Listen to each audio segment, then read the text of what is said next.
when an egg and a sperm meet and they are fertilized, it becomes an embryo. So doctors can actually examine this embryo before implanting it into the mother's womb.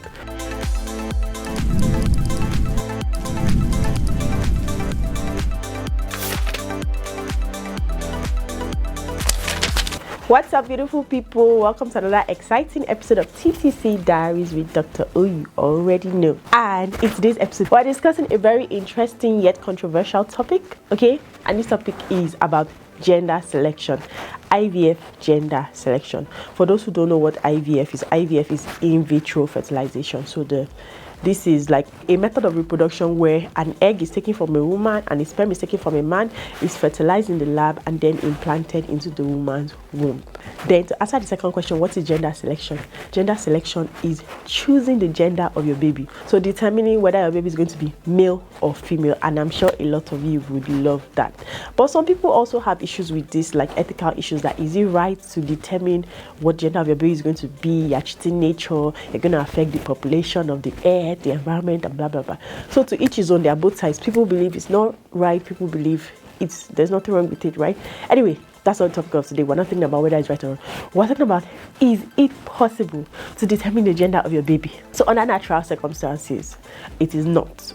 When you have regular intercourse, you can't determine if your child is going to be a boy or a girl. There is no position you can do to determine it, like I explained in my last video, okay? But thanks to science, thanks to technology, you can actually choose the gender of your baby, and this is done through IVF. So let me explain how it happens. Like I said, in IVF, they take the egg from the woman, sperm from a male, and fertilize it right before implanting it into a womb. Now, when an egg and a sperm meet and they are fertilized, it becomes an embryo. So doctors can actually examine this embryo before implanting it into the mother's womb. So normally what they do is they check for any possible genetic defect, check for any possible disease or abnormalities with chromosomes or anything in the embryo before putting it in. So what they want to do is they want to put the most healthy embryos. They want to implant the most healthy embryos so that you don't have any issues with your pregnancy, you don't have any issues with your baby, you're not having a baby that has genetic defects and all that. In the process of checking for all these possible genetic defects, they also check the gender of the baby through a method called Preimplantation genetic diagnosis or Preimplantation genetic screening.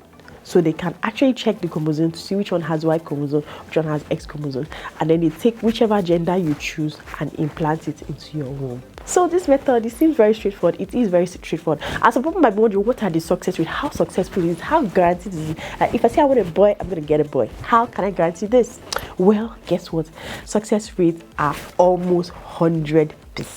Yes, you heard me right. Success rates are almost 100%. Isn't that really cool? So I can decide that, I want a boy and I can get a boy. I can decide I want a girl, I get a girl, because some people are like, oh, I have so many girls, I want a boy, can I have a boy? And then they keep having another girl. Or someone like, I have too many boys, these boys are driving me crazy, can I just get a girl to balance things out?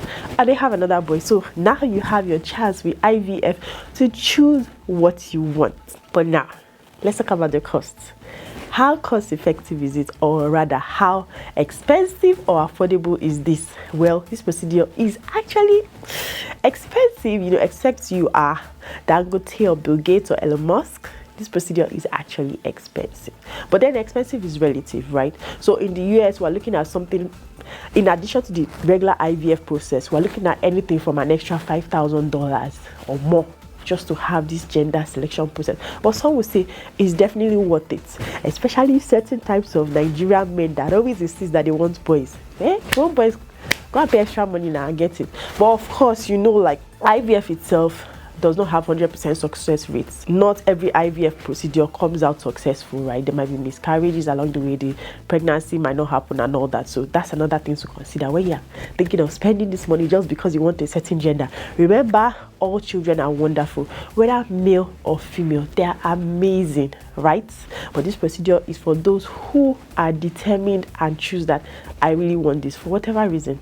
Maybe for emotional reasons. Maybe I had a girl and I lost a girl and I really want another one, right? Or they just want to balance their family size out or whatever, right? You need to judge people's reasons for whatever their desires are, right? Try to understand people and tolerate them, okay? As long as they're not killing anyone. If you enjoyed this video, don't forget to click the like button, subscribe and share with anyone you think might need to see this. Remember to click the like button, guys. I see a lot of people watching videos and not clicking the like button. Please click the like button. It goes a long way in the rating of this video. It helps YouTube to know to recommend this video to other people who can benefit from this video. Like I always say, you're not alone on this journey to motherhood. Just keep your eyes on the prize and your baby will be here sooner than you think. See you next week.